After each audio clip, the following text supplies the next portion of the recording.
ബാക്കിയുള്ള സംസ്ഥാനം കണ്ടെത്തുന്നില്ല. പിന്നെ എന്തിനാണ് ഈ പാവപ്പെട്ട ജനങ്ങൾക്ക് വാഗ്ദാനം? പറഞ്ഞു തീർക്കട്ടെ. ഞാൻ പറഞ്ഞ സംസ്ഥാന ഗവൺമെന്റിന് MP മികച്ച പാർലമെന്ററിയാണെന്ന് പറഞ്ഞല്ലോ.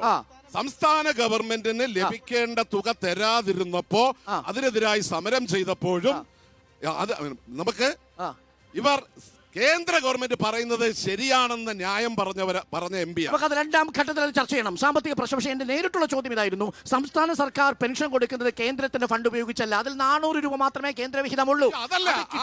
പോലും സാർ നോക്കൂ, അത് കിട്ടിയില്ലെങ്കിൽ പോലും 1200 രൂപ കൊടുക്കാം. പക്ഷെ അത് എന്തുകൊണ്ട് കൊടുത്തില്ല? അതിന്റെ പൈസ വാങ്ങിക്കുമ്പോഴേ ഈ പൈസ പെൻഷൻ, ഈ പൈസ ശമ്പളം, അങ്ങനെ ഉണ്ടോ? പിന്നെ സാർ കടം വാങ്ങിയാണോ ഇങ്ങനെ പെൻഷൻ കൊടുത്തോണ്ടിരിക്കുക? ഇത് ജനങ്ങളുടെ കൈകളിലേക്കാണ് പൈസ എത്തിക്കുക. കടം വാങ്ങി ഇപ്പോ 15-ാം തീയതിക്ക് മുമ്പ് തന്നെ 2 മാസത്തെ പെൻഷനും കൊടുത്തിരിക്കും. ഒരു സംശയമില്ല. എന്താണ് ഇവിടെ ഒരു ഒറ്റ പ്രതികരണം? പെട്ടെന്ന് പറയണേ. എനിക്ക് ബ്രേക്ക് പോകാൻ മുമ്പ് പറഞ്ഞോ. ബൈക്കൊക്കെ ഓണാണ്, തട്ടല്ലേ സാർ? പറഞ്ഞോ. ചേട്ടാ ആരെങ്കിലും ഒരാള് ഇന്ത്യൻ എക്സ്പ്രസിന്റെ ഒരു ആർട്ടിക്കിളിൽ പറഞ്ഞിരിക്കുന്നത് ഇവിടെ കാഷ്യൂ ഫാക്ടറി 850 കാഷ്യൂ ഫാക്ടറി ഉണ്ടായിരുന്നു. പക്ഷെ ഇപ്പം 95 കാഷ്യൂ ഫാക്ടറി ഉള്ളൂ. ഇതിന്റെ കാരണം എന്ന് പറഞ്ഞാൽ CPMന്റെ അനുബന്ധ സംഘടനകളും CIT അടങ്ങുന്ന സംഘടനകൾ ഇവിടെ സമരം നടത്തി ഇങ്ങനെ ഇതെല്ലാം പൂട്ടിച്ചാണ്.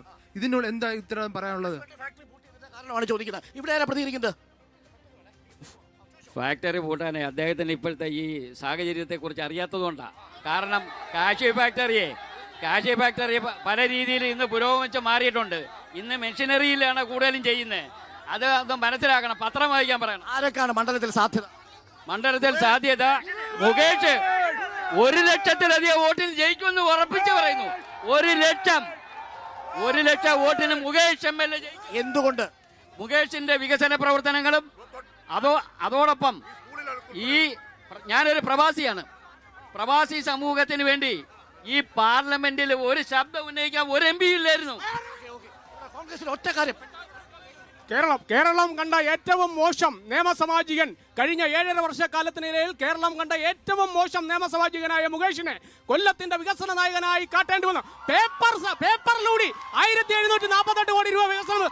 പോലീസ് സ്റ്റേഷനിൽ കൊല്ലത്തെ ജനതയ്ക്ക് പോലീസ് സ്റ്റേഷനിൽ കേസ് കൊടുക്കേണ്ടി വന്നു ഈ MLA കാണാനില്ല എന്ന് പറഞ്ഞുകൊണ്ട്. അത് CPMന്റെ പശ്ചിമ ബംഗാളിലെ പോലെ ത്രിപുരയിലെ പോലെ ഈ CPMന്റെ അധപ്പതനം കൊല്ലത്ത് എത്തപ്പെട്ടു എന്നുള്ളതിന്റെ ഏറ്റവും വലിയ തെളിവല്ലേ?